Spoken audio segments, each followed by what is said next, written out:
Hello guys, welcome back to my channel. आज के इस वीडियो में हम समझेंगे क्लास 12 के इकोनॉमिक्स का चैप्टर नंबर 2 भारत में पंचवर्षीय योजनाएं।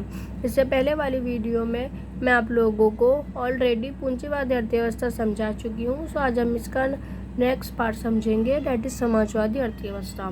बच्चों, ये आप लोगों के एग्जाम के पॉइंट ऑफ व्यू से काफ़ी इंपॉर्टेंट टॉपिक होने वाला। सो हम इस टॉपिक को, ये समाजवादी अर्थव्यवस्था को बहुत ध्यान से समझने की कोशिश करेंगे, जिसमें मैं आप लोगों को समझाऊंगी बेसिकली समाजवादी अर्थव्यवस्था होता क्या है।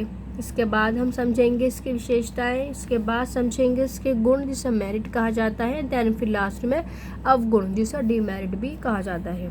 तो हम स्टार्ट करते हैं कि बेसिकली समाजवादी अर्थव्यवस्था है क्या। तो बच्चों, समाजवादी अर्थव्यवस्था हम उस अर्थव्यवस्था को कहते हैं जिसमें जो भी ताकत होती है वो सब सरकार के हाथ में होती है, और इसके अंदर जो भी आर्थिक निर्णय होते हैं, मीन्स के पैसों से रिलेटेड जो भी डिसीजन होते हैं वो सरकार अधिकारी द्वारा ही लिए जाते हैं। इसके अंदर सरकार को पूरी छूट होती है कि वे अपने तरीके से किसी भी उत्पादन का या कोई भी प्रोडक्शन का उत्पादन कर सकता है।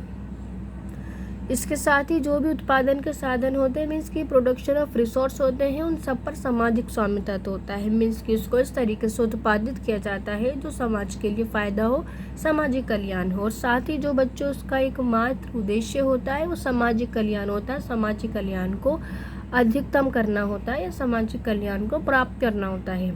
इसके अलावा बच्चों, इसमें सरकार को बहुत अच्छे से पता होता है कि देश के लिए क्या सर्वोच्च है या क्या उचित है, तो वो अपने तरीके से ही कोई भी डिसीजन लेता है, ना कि किसी व्यक्ति की इच्छाओं को ध्यान में रखते हुए। सो आई होप बच्चों आप लोगों को इसकी डेफिनेशन बहुत अच्छे से समझ में आई हो कि बेसिकली समाजवादी अर्थव्यवस्था होता क्या है, जिसके अंदर जो भी सारी ताकत होती है वो सरकार के हाथ में होती है। इसका एकमात्र उद्देश्य सामाजिक कल्याण करना होता है। इसमें सरकार हस्तक्षेप करती है, इसमें सरकार का पूरे तरीके से इंटरफेयर होता है। इसमें जो भी पैसों से रिलेटेड डिसीजन होते हैं वो सरकार द्वारा ही लिए जाते हैं, और इसमें जितने भी उत्पादन के साधन होते हैं, मीन्स के प्रोडक्शन ऑफ रिसोर्स होते हैं, उन सब पर समाज का स्वामित्व होता है। मीन्स की जो भी कोई प्रोडक्शन किया जाता है वो समाज के लाभ के लिए किया जाता है, समाज में रहने वाले लोगों के लिए किया जाता है, जिससे सामाजिक कल्याण हो।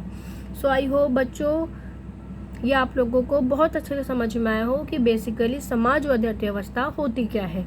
अब हम इसकी समझते हैं विशेषताएं। सो जो हमारा उत्पादन के साधन होते हैं, मीन्स की प्रोडक्शन ऑफ रिसोर्स होते हैं, उनके ऊपर पूरे तरीके से समाज का स्वामित्व होता है। मीन्स की यहाँ पर उत्पादन इस तरीके से किया जाता है कि इससे समाज को लाभ हो। और इसके अलावा बच्चों यहाँ पर कोई निजी संपत्ति नहीं होती, यहाँ कोई भी प्राइवेट सेक्टर नहीं होता, यहाँ केवल सरकारी संपत्ति होती है जो लोगों के लिए, लोगों के समाज के लिए काम करती है। यहाँ पर जो भी उत्पादन के साधन होते हैं बच्चों, उनका यूज़ सरकार इस तरीके से करती है कि सामाजिक कल्याण अधिक से अधिक हो सके, लोगों का भला अधिक से अधिक हो सके। उत्पादन की प्रक्रिया में सरकार की प्रत्यक्ष भागीदारी होती है। मीन्स कि बच्चों जो भी हमारे प्रोडक्शन की प्रक्रिया होती है उसके अंदर जो सरकार की भागीदारी होती है वो बिल्कुल सीधी होती है। मीन्स कि कहने का मतलब ये हुआ इसके अंदर सरकारी हस्तक्षेप होता है। ये सरकार को पूरे तरीके से स्वतंत्रता होती है कि कौन कौन से निर्णय लिए जाने हैं या कौन कौन से उत्पादन का उसे उत्पादित करना है। इसके अलावा बच्चों यहाँ सरकार की भूमिका केवल यहीं तक ही सीमित नहीं होती है कि वो केवल कानून तक सीमित हो या हमारे देश की सुरक्षा तक सीमित हो या हमारे कानून के रख रखाव तक ही सीमित हो। सो आई होप बच्चों आप लोगों को ये भी बहुत अच्छे से समझ में आया होगा कि बेसिकली समाजवादी अर्थव्यवस्था की क्या क्या विशेषताएं हैं। अब हम इसके समझते हैं गुण। समाजवादी अर्थव्यवस्था आय के वितरण में, मीन्स किसने बोला है, जो डिस्ट्रीब्यूशन ऑफ इनकम होती है उसमें ये समानता प्राप्त करती है। मीन्स के बच्चों कहने का मतलब ये हुआ ये अमीर वर्ग और गरीब वर्ग के जो बीच के खाई है या उनके बीच का जो गैप है उनको ये कम करती है। ये समाज में न्याय के सिद्धांत पर आधारित होती है। मीन्स कि इसका एकमात्र उद्देश्य होता है कि देश के में रहने वाले सभी लोगों को फ़ायदा मिले, ना कि फ़ायदा केवल गरीब वर्ग को मिले और ना ही फ़ायदा केवल अमीर वर्ग को मिले और ना ही मध्य वर्ग को, बल्कि इन तीनों ही वर्ग को यहाँ पर फ़ायदा मिले, चाहे वो उच्च जाति हो या वो नीच जाति हो या इसके अलावा वो अमीर वर्ग हो या वो गरीब वर्ग हो या मध्य वर्ग हो, उसका एकमात्र उद्देश्य समाज में न्याय करना होता है। मीन्स कि देश में रहने वाले सभी लोगों के लिए सारे फायदे वाले प्रोडक्शन को उत्पादित करना होता है। इसलिए ये सामाजिक न्याय पर बच्चों आधारित होती है। सो आई होप बच्चों आप लोगों को इसका मेरिट भी बहुत अच्छे से समझ में आए होंगे, जिसके अंदर हमने पढ़ा है कि डिस्ट्रीब्यूशन ऑफ इनकम आय के वितरण में समानता को प्राप्त करती है। मीन्स के अमीर और गरीब के बीच का जो डिफरेंस है उसको ये कम करती है, और जिससे हमारे समाज में एक बैलेंस बना रहता है, जिससे हम कहते हैं कि ये सामाजिक न्याय के सिद्धांत पर आधारित होती है।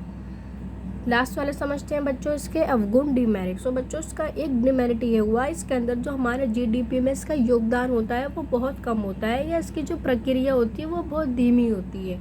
ये होता है बच्चों ऐसा इसलिए होता है क्योंकि इसका जो एकमात्र उद्देश्य होता है वो ये नहीं होता कि वो उत्पादन में लाभ कमा सके, बल्कि इसका जो एकमात्र उद्देश्य होता है वो ये होता है सामाजिक कल्याण करना, लोगों के भले के लिए काम करना, ना कि प्रोडक्शन के अंदर लाभ कमाना। तो इसलिए जो उसकी जीडीपी में जो भागीदारी होती है या जो उसका योगदान होता है वो बहुत धीमे तरीके से होता है। ये केवल समानता और समाज के न्याय पर आधारित होती है। मीन्स कि इसके अंदर अमीर और गरीब के जो डिफरेंस है उसे कम किया जाता है और देश में रहने वाले सभी लोगों के लिए उत्पादन को उत्पादित किया जाता है। सो आई होप बच्चों आप लोगों को आज के इस वीडियो में समाजवादी अर्थव्यवस्था की डेफिनेशन, इसकी विशेषताएं, इसके गुण और इसके अवगुण बहुत अच्छे से समझ में आए हों। देन उसके बाद हम अपनी नेक्स्ट वीडियो में समझेंगे मिश्रित अर्थव्यवस्था, दैट इज भारतीय आर्थिक प्रणाली। सो बच्चों जब तक के लिए गुड बाय। अगर आप लोगों को ये वीडियो पसंद आई है तो आप लोग मुझे कमेंट करके बताएं और मुझे बताएं कि मैं आप लोगों के लिए और कौन कौन सा हेल्पफुल कंटेंट बनाऊं। जब तक के लिए गुड बाय।